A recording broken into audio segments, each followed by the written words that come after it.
Hello and welcome, ladies and gentlemen, boys and girls. Thank you so much for tuning into Belle Speaks. Today it's a good day, honey. I feel good. I'm alive. I'm blessed. God is good. Let's get right into this video. Before I start, don't forget to subscribe. This video today is all about singleness, right? And everybody want relationship goals, but what about single goals? I want to talk about some things that we should be interested in as single people, right? I'm single. I'm real single, y'all. So you know I could catch out there, just let me know what's up. But for most of us who are single, we don't really have single goals.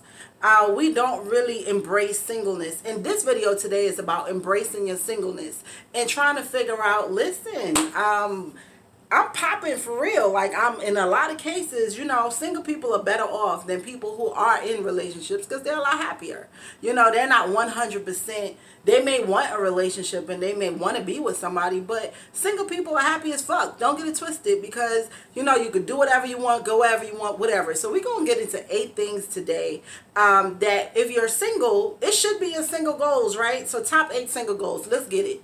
So the very first one is figuring out who you are, right? So discover yourself. Figure out, what do you like? What do you not like? This is the time you date and figure out, do you like him?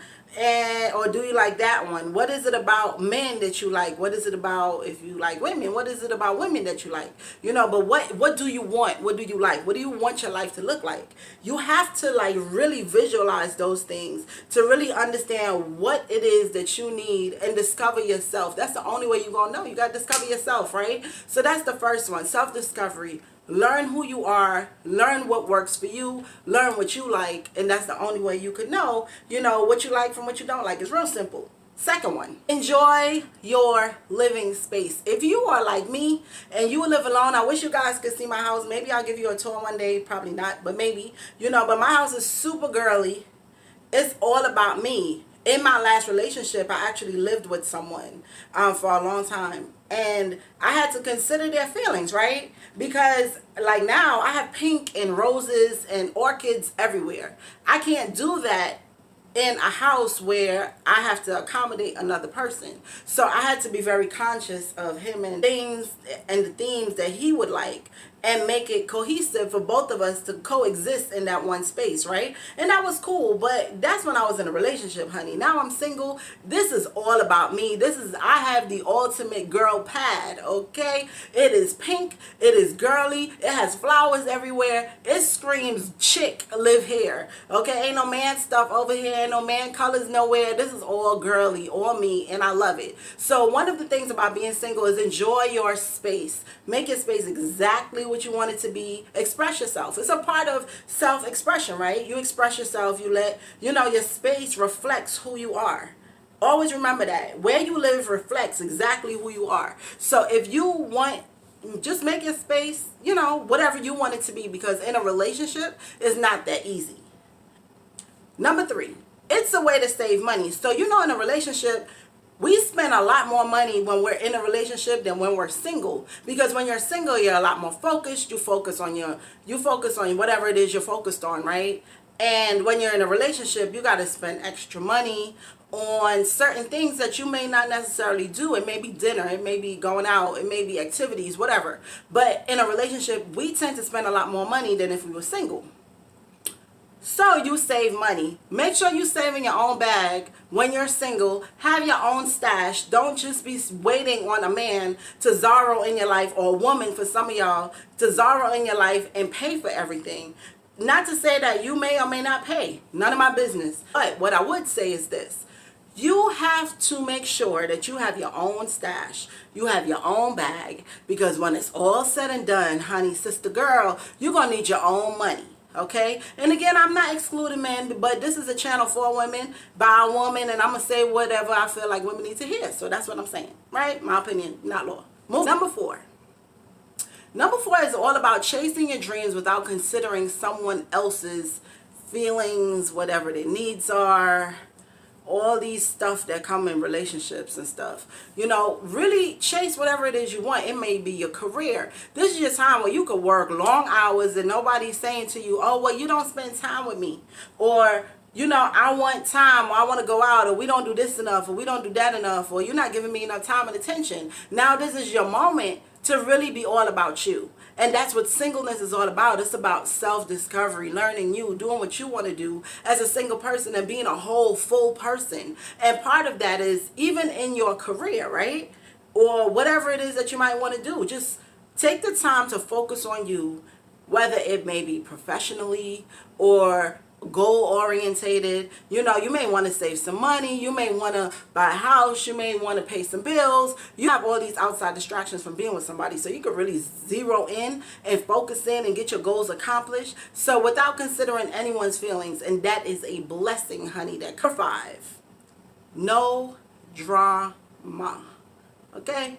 When you are living in a drama-free life that involves other people, if you got a man who got a baby mama, you don't got to deal with that. He had a toxic, crazy ex-girlfriend, you don't got to deal with that. His mama don't like you, you don't got to deal with that. His friends got a problem with you because, he spending more time now with you than them. They got a problem with that. So all those things that causes issues, there's no drama when you are single. You are in a position to only pay attention to what you got going on. And if you have drama, it's because you created, honey, not because other people in your life are bringing the drama. And if you're creating the drama, I strongly suggest you take that energy and you redirect it somewhere else and make it productive and make something better of yourself. Because that's what it's all about. Number 6 is all about self-sufficiency, being able to do things on your own, especially in your home, whether it may be learning how to maintain your car, learning how to do certain things in the house, learning how to figure out how do I put up a picture, how do I change a lock on the door, just learning how to survive on your own and being sufficient on your own, being happy by yourself. Okay, all those things are reasons to be self-sufficient. Be a whole person. Work on making yourself a complete package, not a half. Don't wait for no man to Zara in your life and fool the other half. You got to be a whole individual. Okay, that's what singleness is all about. Singleness is all about wholeness. Single just mean one. You got to be one full person when you are single, so somebody else could come into your life and make that fullness better and make it fuller and overflow. Okay, so if a person is not making your life overflow, a person is really not adding to you.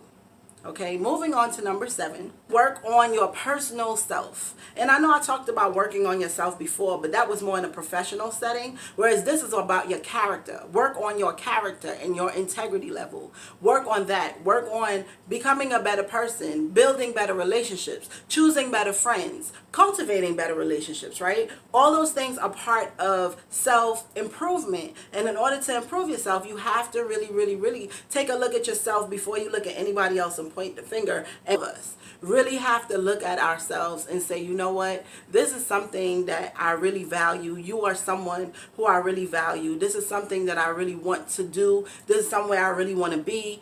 And this is how I get there. And part of that may be that your character and the level of your integrity is blocking your blessing from getting where you got to go. So now you got to sit and reevaluate your life and work on you. And work as we grow, we really have to alter things and move things around and, figure it out, eliminate that, add that. It's like cooking, right? You got to really stir the pot in your own life to really make sure that you are the best version of yourself. Okay. And finally, learn how to make your own self happy. If you are single, but yet an unhappy person, you really, really, really got to stop and say, man, I should be the happiest I've ever been. Because how could you not be happy single? Are you waiting for somebody to come into your life and make you happy? Are you waiting for somebody to come in and say, you know what, baby, I'm going to start doing these things with you. Are you waiting for somebody to take you out? Are you waiting for somebody to do stuff with you? Because you should be doing all these things when you are single by yourself. And I understand more than anybody else that it's kind of weird when you start doing things by yourself, but you have to learn how to be your own best friend and how to be your own company. And in that process, and also if you go back to 7 and some of the steps from before, you would realize that in knowing yourself and learning yourself, you value yourself differently. And so your perspective on the way you see yourself changes, because now you're looking like, okay, you know what? I think I'm worth more than that. And why should I sit in this house and wait for a man to take me out when I have money in the bank and a car to get into, and I could get my ass up and go out and enjoy myself, or I could meet with my friends and have a regular life, like if I am in a relationship. However, I'm single, and so you don't have to wait on a man or a woman to come into your life and make you whole. You have to make yourself happy and whole without another person first, because nobody wants to come in and fix no broken bird, honey. Nobody got time for that. Everybody wants to meet somebody who is right where they need to be, and who you are now, that is the kind of person you would attract. Because if you want a man that's a CEO, but you flipping burgers at McDonald's, in reality, he don't want you. You're on two different levels, right? And the only way, usually, that a man on a very high level, or who is way more advanced than you, or a woman who is way more advanced than you, tolerate you being at a lower level, is because they feel important, and we stroke their ego by being the needy person in their life. But after a while, that get old. So how long is that going to last? Are you just going to be willing to sit around and just be their dummy? Because that's exactly what you will become. Or you are their project. You are the person who, you are the broken bird, honey, where they got to nurse your wing back to existence and back to health. And now you're back in health. And now it's an issue because now you're too independent. You wasn't independent like that when they met you. You wasn't this when they met you. You got to make yourself everything that you would want in another person in order to find a person on that level to sustain a relationship with them. I hope this video was helpful. Thank you for watching. Don't forget to like, subscribe, and share. Thank you so much. Until next time, see ya.